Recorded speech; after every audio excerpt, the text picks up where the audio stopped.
Ou você nunca deve cavar um poço. O que é isso, missionário?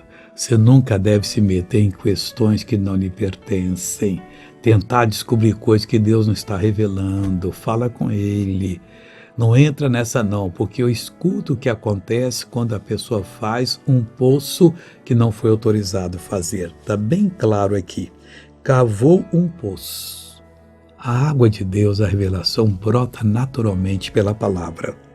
E o fez fundo. Não, eu vou ser melhor do que todo mundo, eu vou descobrir algo que ninguém descobriu. Faz isso não. Se Deus quiser revelar, revela. Se não quiser, você não aceita não, que vem do maligno. E caiu na cova que fez. Aquele poço era um poço de engano, a pessoa caiu. Aquela doutrina não vai valer nada para ninguém, muito menos para ele. Ele vai ficar oprimido pelo inimigo sempre. Que esse ele nunca seja você, mas que você seja a pessoa que Deus quer usar, em nome de Jesus. Veja essa pessoa abençoada, eu já volto. O que aconteceu com a senhora? Pronto. Isquemia? Esqueci todo esse lado aqui, né? Fazem 6 anos, mas ainda caminhava meio, mas agora não posso caminhar mais. Como é que só estava caminhando antes da oração?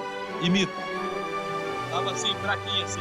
Agora põe nas costas ela. Quando termina o trabalho, põe enxada nas costas. Anda, é normal agora. Aleluia, aleluia, aleluia, aleluia. Glória a Jesus.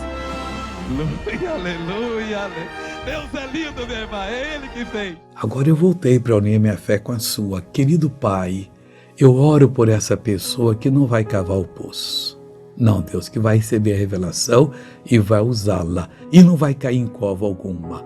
Eu digo a você, inimigo, sai desta vida, vai embora, em nome de Jesus Cristo. Bom dia.